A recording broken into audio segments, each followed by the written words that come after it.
And on today's show, rescuing defined benefit plan participants, part 5 of this week's series on defined benefit terminations and structured settlements with industry expert Steve Pilger. Hi everyone, I'm Steve Savant, syndicated financial columnist and contributing author to Backroom Technician in Innsmark. Let's get down to business. Well, welcome, boy, a whole week under your belt here, Steve. Time flies when you're having fun. We're having fun too, and the reason I have fun is because when I'm in an area that I'm not really that deep in as an advisor, and here's a whole nother opportunity. I just don't really, I thought, my goodness, I kind of knew about structured settlements, kind of about that, but not the defined benefit plan rescue, especially frozen plans as well as planners who are looking for some kind of solution, which we have. Right. I want to talk about some of the concerns, when we're doing, as a participant, I'm just in my plan. I was told all I had to do was, stick it out with the company. Yep. They're making these, I'm making these contributions, I'll have a guarantee, and now all of a sudden that may not happen.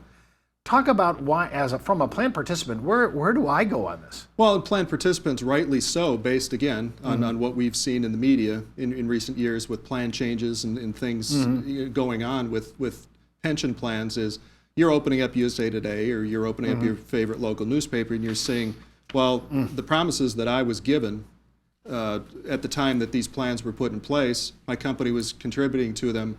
While I may not get what I thought I was going to get, I'm doing my job.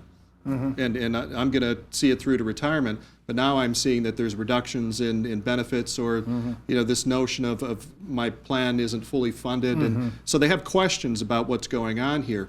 Similarly, they may have received some communications from their plan sponsors indicating that there are some changes that are being put in place with their particular pension plan.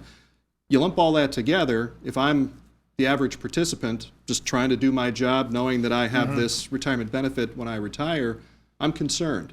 And I think as advisors, as professionals in our business that are talking to these participants and these types of issues come up, I think we need to make sure we're armed to be able to address some of those concerns, but also from the standpoint that, getting them to understand that their plan sponsors in many cases are looking at ways to improve and make sure that the promises they're making to you are going to be there when you retire. I want you to touch on this subject just for a second, because I think there's some, maybe I'm wrong, delusion, because you have the Pension Benefit Guaranteed Corporation. Correct. And I'm saying, well, I'm not worried ultimately because they're going to pick up the tab. Well, I don't think it's dollar for dollar. It isn't. It's pennies on the dollar. Pennies on the dollar. And again, media, sometimes being our friend, sometimes being our nemesis, it published reports have indicated that the PPGC, who basically ensures that those benefits are going to be there when you retire in your plan, they're underfunded themselves to the tune of $36 billion. The Pension Benefit Guarantee The insurer itself themselves have problems. has a deficit and running a deficit. Hence, what we're seeing now with them trying to play catch up in the form of significant premium increases that they're passing on to the plan administrators is they know they have a problem. So now we have a potential disconnect with, okay, what we thought was the guarantee to make sure my pension's going to be there. Well, it might not necessarily be what it's been laid out to be. Well, as a plan participant, especially when you say, I'm just middle America Joe Lunchbucket, I've been working for the corporation all my life, I depended on this retirement money. Now you're telling me not only is that may be in jeopardy at some discount, but now the very people that I thought this PPGC was supposed to back this up, and now they're not even funded enough to take care of that. It's going to be pennies on the dollar if something goes south. Right. I can see how this is really disconcerting. I see it a lot. So some of us, and I've learned, should we just forget the plan participation, and should we be in regular contribution plans then? Short answer is no. Because again, the vast majority of these pension plans are going to pay off on all the commitments that they make to their plan participants. So in large measure, you're going to be fine there. It's obviously the ones that find themselves in some issue that kind of cast a shadow over the rest of the plans. That being said, we have definitely seen a trend on the part of companies to look at ways of, okay, we've had a pension plan for a number of years, but maybe now they've gravitated away. So hence these frozen status that you see some of these plans being in now, where they're no longer contributing to them on a move forward basis, and they've shifted gears towards some type of defined contributory plan, 401ks and the like, where now there's kind of a joint type of a contribution for ongoing deposits moving forward. If I'm a plan participant, I receive a letter from my administrator telling me we're offering a lump sum buyout, or my pension got transferred to another insurance carrier. I mean, is that cause for alarm? First of all, take a deep breath. That's the first step. Step two is hopefully you have a trusted advisor that you can now have a conversation, start a conversation with. Again, in some cases there might be decisions that your plan administrator is asking you to make. It might just be more of an advisory, hey, heads up, we have to let you know that some of these things are coming down the pike. Again, not letting the media, especially the negative parts of what we're seeing with pension plans and what's happening in the future of them, take a deep breath and make sure you go seek answers to the questions that you have before you make any decisions about what you do or don't do with your pension. And it is and I use those words specifically, it is your pension. It's my pension, but it doesn't sound like I got all that much control. Well, how many things do we have control over in life? I guess it's just an illusion all the way around. Well, when we come back from the break, I want to talk a little bit about settlement structures. What if I'm the person that's involved in it? I'm not the administrator, I'm not an advisor. I'm actually going through this myself. We'll be right back after the break. Back in the day, life insurance professionals were called field underwriters. Then, carriers trained their field force in the basics of life insurance underwriting. Today, the insurance industry doesn't educate the agent population as they once did. But now you can have the Informed Risk Guide at your fingertips so you can illustrate a reasonable rate class for your life insurance prospects. Just request your copy of the Informed Risk Guide at downtobusiness.ashbrokerage.com. It's free from Ash Brokerage, the practice enhancement company. Well, welcome back to our second segment. Steve, I want to get right into it.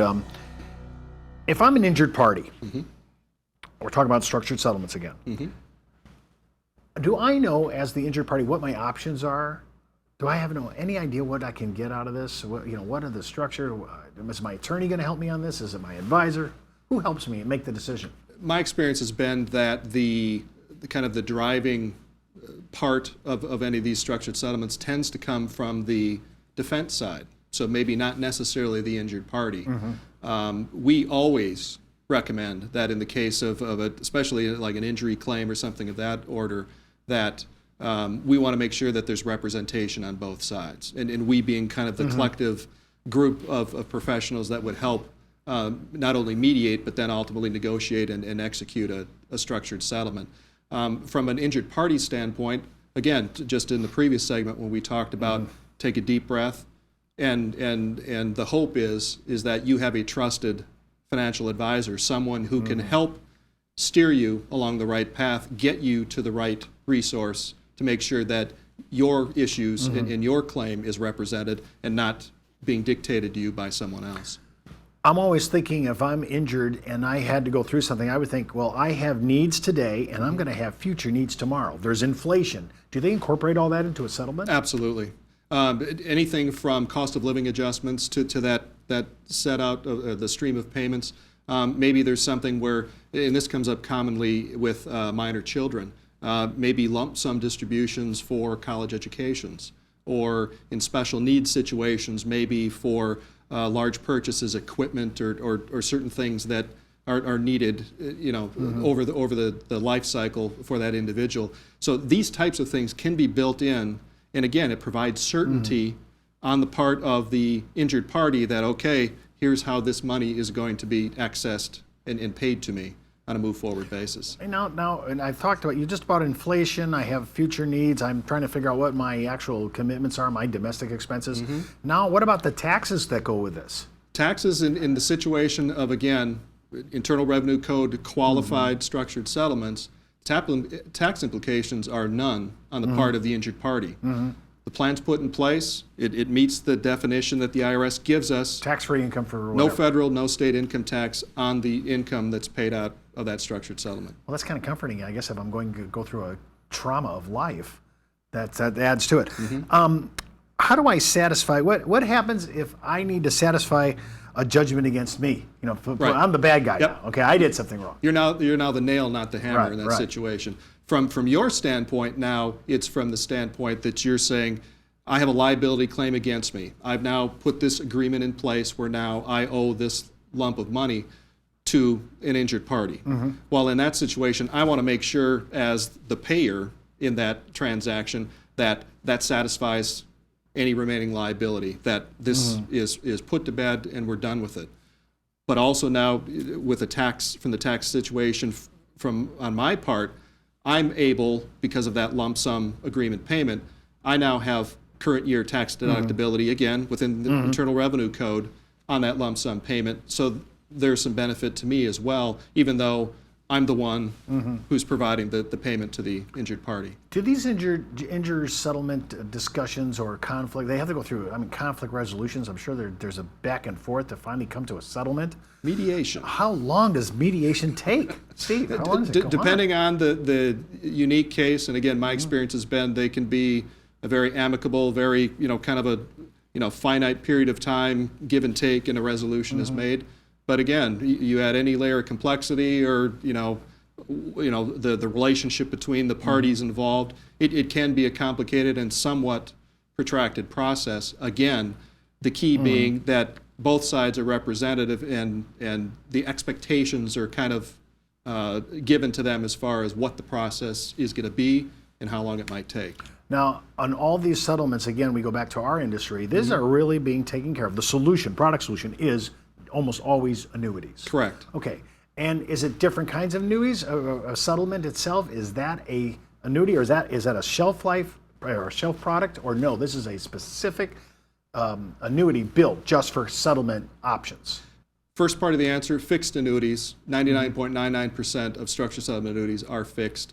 Obviously, we'll probably see some others enter into the fray as time goes on. As far as a shelf product or something that's uniquely designed, this now comes down to that agreement and making sure that the tool is built to fit that agreement, so that the payout scenarios, is it all an immediate type of an income stream? Maybe there's a deferral period involved. All of this goes into the design of that product or a version of that product that the carrier is going to underwrite and guarantee for that specific purpose. Well, Steve, this whole week you've enlightened me. I've walked into a whole new idea. I thank you for being on our show. That's all the time we have for today. Remember, before moving forward with any of the ideas you hear on our show, always consult your tax advisor, legal counsel, or your broker-dealer compliance officer. Missed an episode? You can hop out to our site, downtobusiness.ashbrokerage.com, and you can check out our archives and watch any of the shows you've missed. And remember, you could be wiser as an Ash Brokerage advisor. I'm Steve Savant, and we'll see you next week.